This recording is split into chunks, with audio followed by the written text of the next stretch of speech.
அஸ்ட்ரோசைன் channel வாயிலாக உலகெங்கும் வாழ்ந்து கொண்டிருக்கும் சகோதர சகோதரிகளுக்கு அன்பார்ந்த வணக்கங்கள் மற்றும் வாழ்த்துக்கள். இன்றைய பதிவு 2026 ஜூன் மாத ராசி பலன்கள். இந்த மாதத்தினுடைய கிரக நிலைகளை பார்க்கலாம். இந்த ஜூன் மாதத்தில் குரு பயிற்சி நடக்கிறது. அதாவது திருக்கணித பஞ்சாங்கத்தின்படி ஜூன் மாதம் 2ஆம் தேதி குரு பகவான் மிதுனத்திலிருந்து கடகமனைக்கு பயிற்சியாகிறார். வாக்கிய பஞ்சாங்கத்தின்படி ஒரு வாரத்துக்கு முன்னே, அதாவது மே மாதம் 26ஆம் தேதி பயிற்சியாகிறது. செவ்வாய் பகவான் இந்த மாதம் மேச மனையில் ஆட்சி பலத்தோட வலிமையாக இருக்குது. அந்த செவ்வாய் பகவான் இந்த மாதம் சரியாக சொல்லப்போனால் ஜூன் மாதம் 21ஆம் தேதி மேசத்திலிருந்து ரிஷப மனைக்கு பயிற்சியாகிறது. அதே போல் சுக்கிர பகவான் இப்போ மிதுன மனையில் வீற்றிருக்கார். மிதுனத்திலிருந்து கடக மனைக்கு பயிற்சியாகிறது ஜூன் மாதம் 8ஆம் தேதி அன்று. அதே போல் சூரிய பகவான் பார்த்திங்கன்னா 15/6/2026 அன்று சூரிய பகவான் ரிஷபத்திலிருந்து மிதுன மனைக்கு பயிற்சியாகிறது. இந்த ராகு பகவான் கும்பமனையில் வீற்றிருக்க, கேது பகவான் சிம்மத்தில் இருக்க, சனி பகவான் மீனமனையில் அமைந்திருக்க போகிறாங்க. ஸோ இந்த கிரக அமைப்புகளை வைத்துக்கொண்டு இந்த ஜூன் மாதம் என்ன மாதிரியான பலன்கள், சாதகம் என்ன, பாதகம் என்ன, எதை செய்யலாம், எதை செய்யக்கூடாது, இந்த மாதத்தில் என்ன மாதிரியான தெய்வ வழிபாடு உகந்தது என்பதை பற்றி இந்த பதிவில் நம்ம டீட்டெயிலாக பார்க்க போகிறோம். அதற்கு முன்னால் நம்முடைய சேனலை நீங்கள் ஃபஸ்ட்டு டைம் பார்ப்பவர்கள் என்றால் மறக்காம சப்ஸ்கிரைப் பண்ணிக்கிங்க. தனுசு ராசி அன்பர்களே, 2026 ஜூன் மாதம் எப்படி இருக்க போகுது? உங்கள் ராசிநாதன் ஜூன் மாதம் 2ஆம் தேதி உச்ச பலம் அடைகிறார். 12 வருடங்களுக்கு அப்புறம் உச்சம். ராசிநாதன் வலிமை பெறுகிறது. அது எங்கே? 8ஆம் இடமான அட்டமஸ்தானத்தில். அப்போது நிறைய கெடுபலன்கள் நடந்து விடுமா, 8ல் போய் இருக்கார் அப்படின்னுலாம் நீங்கள் நினைக்க வேண்டிய அவசியம் இல்லை. 8ஆம் இடத்தில் இருக்கக்கூடிய அந்த வலி வேதனைகளை தீர்க்கக்கூடிய விதத்தில் வந்து அமைகிறது. அப்போது நிறைய தனுசு ராசி என்பவர்களுக்கு நிறைய கஷ்டங்கள் இருந்திருக்கும். ஒரு வழக்கு இருக்குது, ஒரு பிரச்சனை இருக்குது, ஒரு ஹெல்த் பிரச்சனை இருக்குது. ஸோ இந்த மாதிரியான பிரச்சனை இருக்கக்கூடியவர்கள், அதாவது ஒரு வலி வேதனை, துக்கம், துயரம் மற்றும் அசிங்கம், அவமானம் என்கின்ற தன்மையில் இருக்கக்கூடிய தனுசு ராசி தனுசு லக்ன அன்பர்களுக்கு அதை தீர்க்கக்கூடிய விதத்தில் அதற்கு உண்டான ஒரு சொல்யூஷன் கிடைக்கக்கூடிய அமைப்பில் வந்து அமரப்போகிறது. அப்போ 8ஆம் இடம் என்பது வலிவேதனை மட்டும் கிடையாது, திடீர் அதிர்ஷ்டமும் அங்கேதான் புதைந்திருக்கிறது. அப்போ திடீர் அதிர்ஷ்டம் அடைவதற்குண்டான ஒரு காலகட்டமாகவும் இந்த தனுசு ராசி என்பவர்களுக்கு அமைய இருக்கிறது. அதே சமயத்தில் ராசிநாதன் வலுப்பெறுகிறது. துணிச்சல் கிடைக்கும். வெளியூர், வெளி மாநிலம், அந்நிய தேசத்துக்கு சென்று வரக்கூடிய பாக்கியம் என்பது இயல்பாகவே அமைந்துவிடும். இந்த தனுசு ராசி என்பவர்கள் நிறைய பேர் உங்கள் மனசில் வெளியூருக்கு போகணும், வெளிநாட்டுக்கு போய் வேலை பார்க்கணும், வெளிநாட்டில் போய் படிக்கணும், அதாவது அந்த வெளிநாட்டு தொடர்புகள், வெளி மாநில தொடர்புகளை கொடுக்கக்கூடிய அமைப்புங்கிறது இந்த ஜூன் மாதம் 2ஆம் தேதிக்கு அப்புறம் பரிபூரணமாக உங்களுக்கு கிடைக்கிறது அப்படின்னு நம்ம சொல்லலாம். 2ஆம் இடத்தை பார்க்குறார் ராசிநாதன். 2ஆம் இடத்தை பார்க்குறார். 2ஆம் இடம் என்பது தனம், குடும்பம், வாக்கு, இது இருக்கக்கூடிய இடத்தை பார்த்து புனிதப்படுத்துகிறார். அப்போ என்ன? குடும்பத்தில் இருந்து வந்த கசப்புணர்வுகள், பிரச்சனைகள் தீர்க்கக்கூடிய அமைப்பில் வந்து இருக்குது. அப்போ நிறைய பேர்த்துக்கு அந்த குடும்பம் அமைக்காமல் இருந்த, அதாவது ஒரு திருமணம் நடக்கலை, அந்த குடும்பம் சார்ந்த விஷயத்தில் அப்படியே கொஞ்சம் முடங்கி இருக்குது, எதுவும் ஒரு சுபகாரியம் நடக்கலை, ஒரு பிரச்சனை இருக்குது, பணத்தில் பிரச்சனை இருக்குது, குடும்பத்தில் பிரச்சனை இருக்குது, தன் பேச்சை யாரும் கேட்க மாட்டேங்கிறாங்க. ஸோ இந்த மாதிரி இருக்கக்கூடிய தனுசுக்கு எல்லாம் பார்த்திங்கன்னா இப்போ அது சரியாகக்கூடிய அமைப்பு இருக்குது. ஏன்னா குரு பார்த்தால் கோடி நன்மை. ஸோ அந்த விதத்தில் 2ஆம் இடத்தை பார்க்குறார். நீங்கள் 2ஆம் இடத்தை பார்க்குறீங்க. அப்போ 2ஆம் இடத்தில் இருக்கக்கூடிய பிரச்சனைகளை களைய போகிறீர்கள். 2ஆம் இடத்தை ஆக்டிவேட் பண்ண போகிறீங்க. அப்போ குடும்பம் நன்றாக இருக்க போகிறது, தனம் நன்றாக இருக்க போகிறது, பொருளாதார முன்னேற்றம் கிடைக்கக்கூடிய அமைப்பு, கல்வியில் ஏற்றத்தை கொடுக்கக்கூடிய அமைப்புகள், இதெல்லாமே சிறப்பு பெறுகின்ற ஒரு மாதமாக இந்த தனுசுக்கு அமைய இருக்கிறது. மூன்றாம் இடத்தில் ராகு பகவான் உட்கார்ந்திருக்கார். 3ல் ராகு இருப்பது சிறப்பு. உபஜயஸ்தானத்தில் ராகு இருக்கிறது ஒரு நல்ல ஒரு ஆக்டிவேஷனை கொடுக்கும். ராகுன்னா பாம்பு, ஒரு இடத்துல நிற்காது. ட்ராவல் உண்டு, அலைச்சல் திருச்சலும் உண்டு, அதற்கு தகுந்த மாதிரி அனுகூலமும் உண்டு. ராகுன்னா பிரம்மாண்டமான தன்மையை கொடுக்கக்கூடிய அமைப்பு உண்டு. என்ன, வியாபாரத்தில் சில ஏற்றங்கள், அதாவது வியாபாரம் சார்ந்த விஷயத்தில் ஒரு நுணுக்கம்ங்கிறது இந்த மாதம் உண்டு. ஏன்னா புதன் பார்க்குறார், உங்கள் ராசியை பார்க்குறார். புதனுங்கிறது அறிவுபூர்வமான செயல்பாடுகளில் ஈடுபடக்கூடியவர்கள், வளைந்து நெளிந்து சுழிவாக செயல்படக்கூடிய தன்மை அந்த புதனுக்கு உண்டு. அந்த புதன் உங்கள் ராசியை பார்க்கின்ற காரணத்தால் அந்த அட்ஜஸ்ட்மெண்ட்டு, அந்த வளைஞ்சு நெளிஞ்சு போகக்கூடிய தன்மை உண்டு.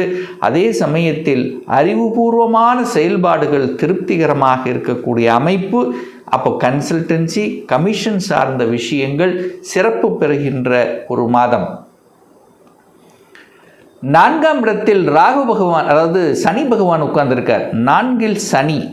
அப்போது இந்த குரு பகவான், நீங்கள் ராசிநாதனான குரு பகவான் உச்ச பலம் பெற்று சனி பகவானை பார்க்குறார். அப்போ 2ஆம் அதிபதி 3ஆம் அதிபதியை பார்க்குது.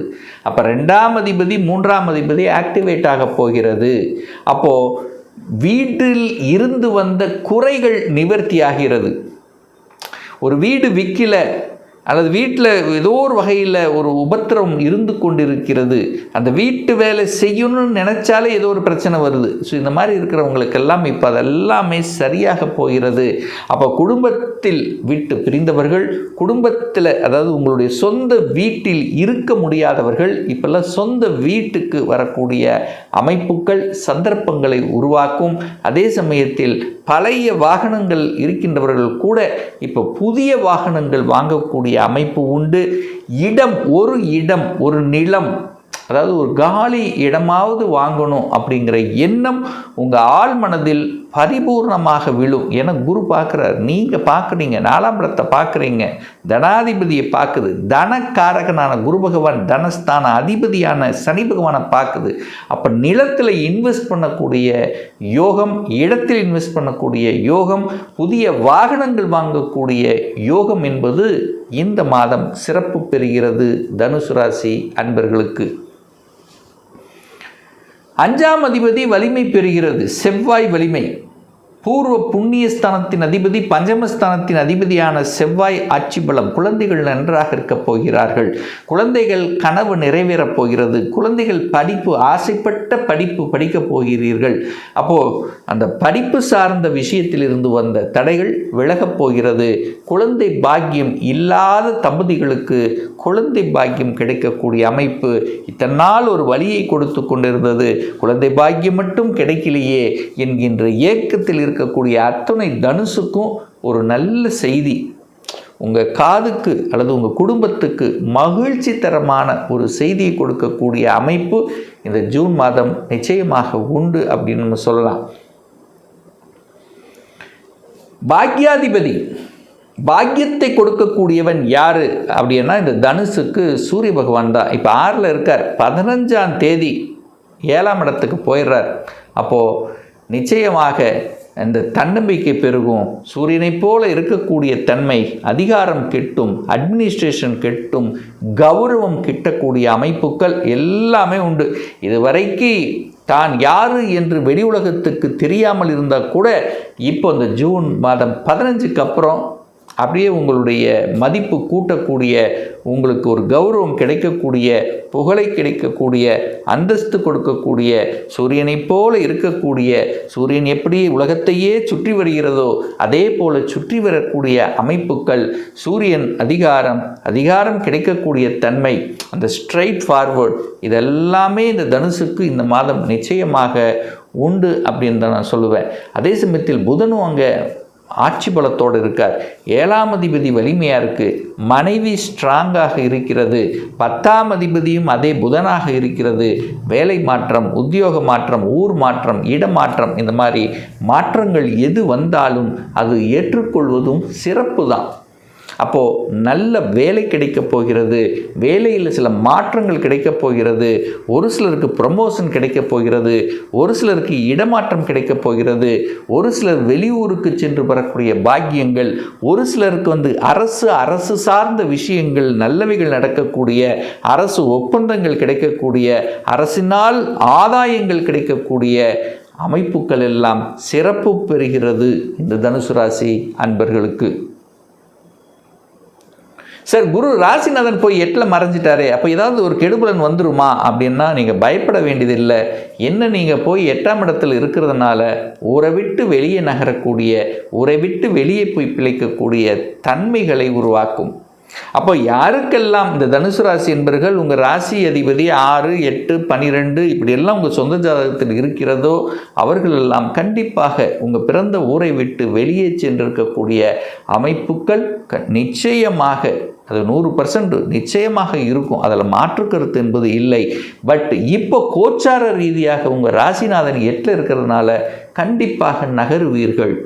தொழில் ரீதியாக, உத்தியோக ரீதியாக, படிப்பு ரீதியாக எப்படியாவது ஒன்று உங்கள் ஊரை விட்டு வெளியே நகர்த்தும். அதுதான். அதனால் நீங்கள் பயப்பட வேண்டிய அவசியம் இல்லை. 12ஆம் இடத்தை பார்க்குறார். அங்கே தான் அந்த குரு, நீங்கள் குரு என்கின்ற ராசிநாதன் 12ஆம் இடத்தை பார்க்கறதுனால முதலீடுகளில் ஆர்வம் உண்டு. முதலீடுகள் சார்ந்த விஷயத்தில் சில நன்மைகள் நடக்கும். நான் என்னதான் சம்பாதிச்சாலும் ஒரு சேமிப்பு வேணும் அல்லவா? அந்த சேமிப்பு என்கின்ற எண்ணம் உங்கள் மனசில் ஆழமாக உதயமாகி அப்போ சேமிப்பு அப்படிங்கிறத கண்டிப்பாக ஏற்படுத்தும். இந்த மூல நட்சத்திரத்தில் பிறந்த தனுசு ராசி அன்பர்கள் கண்டிப்பாக வெளியூர், வெளி மாநிலம் செல்லக்கூடிய அமைப்புகள் தேடி வரும். வேலை விஷயமாகவோ அல்லது தொழில் விஷயமாகவோ அல்லது உத்தியோக ரீதியாகவோ வியாபார ரீதியாகவோ ட்ராவலுங்கிறது கண்டிப்பாக ஏற்படுத்தும். வெளிநாட்டு தொடர்புகள் உண்டு. வெளிநாட்டு நண்பர்கள் கிடைக்கப் பெறக்கூடிய அமைப்பு நிச்சயமாக உண்டு. இந்த மூல நட்சத்திரத்தில் பிறந்தவர்கள் வழிபடக்கூடிய தெய்வம் அப்படின்னா துர்க்கை அம்மன் வழிபட்டீங்கன்னா அனைத்து விதத்திலும் உங்களுக்கு ஒரு நல்லது ஏற்படுத்தி கொடுக்கும். பூராட நட்சத்திரத்தில் பிறந்த இந்த தனுசு ராசி அன்பர்களுக்கு பார்த்தீங்கன்னா இடம், நிலம், வீடு, வண்டி, வாகனங்கள் வாங்கக்கூடிய யோகம் இந்த மாதத்தில் ஏற்படுத்தும். அல்லது வீட்டை ஆல்டர் பண்ணுறது, வீட்டில் சுபகாரியம் வைப்பது, சொகுசு சார்ந்த விஷயங்கள் ஏற்படுத்தி கொள்வது, தனக்கு வேண்டிய ஆசைகளை நிறைவேற்றி கொள்ளக்கூடிய அமைப்புங்கிறது இந்த காலகட்டம் நிச்சயமாக உண்டு. அதாவது இந்த மாதம் பூராட நட்சத்திரத்தில் பிறந்தவர்கள் நீங்கள் வழிபடக்கூடிய தெய்வம் அப்படின்னா குரு பகவான் தான்.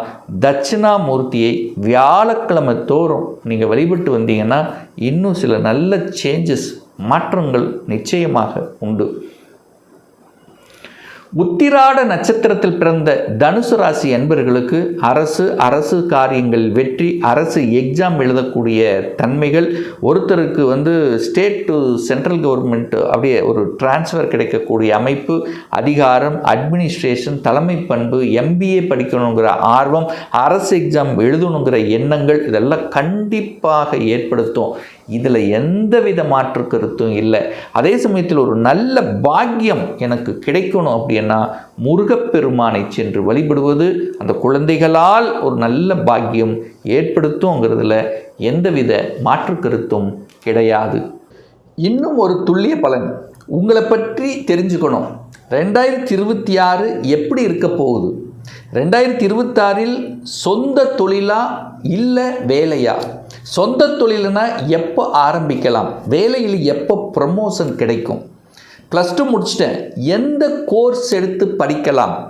அதாவது இன்ஜினியர் சார்ந்த வகையில் போகலாமா இல்லை மெடிக்கல் சார்ந்த விஷயமா? அப்போ இன்ஜினியர்னா கம்ப்யூட்டர் சயின்ஸ் சார்ந்த துறைகளா இல்லை ECE சம்மந்தப்பட்டதா, மெக்கானிக்கல் சம்மந்தப்பட்டதா? எந்த துறை நம்ம எடுத்து படித்தா நம்மளுடைய ஃப்யூச்சர் நன்றாக இருக்கும்? எப்போ இந்த 2026இல் திருமணம் நடக்கும்? எப்போ நான் வீடு கட்டுவேன்? எப்போ குழந்தை பாக்கியம் கிடைக்கும்? இது போன்ற கேள்விகளுக்கு துல்லியமான பதிலை நம்மால் கூற முடியும். ஒரு பர்சனல் கன்சல்டேஷன் எடுத்துக்கணும், ஒரு சுய ஜாதகம் பார்க்கணும் என்று விருப்பப்படக்கூடிய அன்பர்கள் டிஸ்பிளே தெரியக்கூடிய நம்பருக்கு வாட்ஸ்அப் மூலியமாகவோ ஃபோன் கால் மூலியமாகவோ தொடர்பு கொண்டு அப்பாயின்மெண்ட் பெற்றுக்கொண்டு நேரடியாகவோ அல்லது ஆன்லைன் மூலமாகவோ கன்சல்டேஷன் எடுத்துக்கலாம். நம்மளுடைய அலுவலகம் கோயம்புத்தூரில் அமைந்துள்ளது. அதாவது கோயம்புத்தூரிலிருந்து மேட்டுப்பாளையம் செல்லும் வழியில் வெள்ளக்கிணர் பிரிவு அன்னபூர்ணா ஹோட்டலுக்கு அருகாமையில் அமைந்துள்ளது. பிரியர் அப்பாயின்மெண்ட் பெற்றுக்கொண்டு நேரடியாக கன்சல்டேஷன் எடுத்துக்கலாம். நிச்சயமாக இந்த பதிவு ஏதாவது ஒரு ரூபத்தில் உங்களுக்கு யூஸ்ஃபுல்லாக இருக்குங்கிறதுல எந்தவித மாற்று கருத்தும் கிடையாது. இந்த ராசி நட்சத்திர நேயர்கள் அனைவரும் வாழ்க வளர்க வளம் பெறுக என்று எனது வாழ்த்தினை தெரிவித்துக் கொண்டு விடைபெறுகிறேன். நன்றி, வணக்கம், வாழ்த்துக்கள்.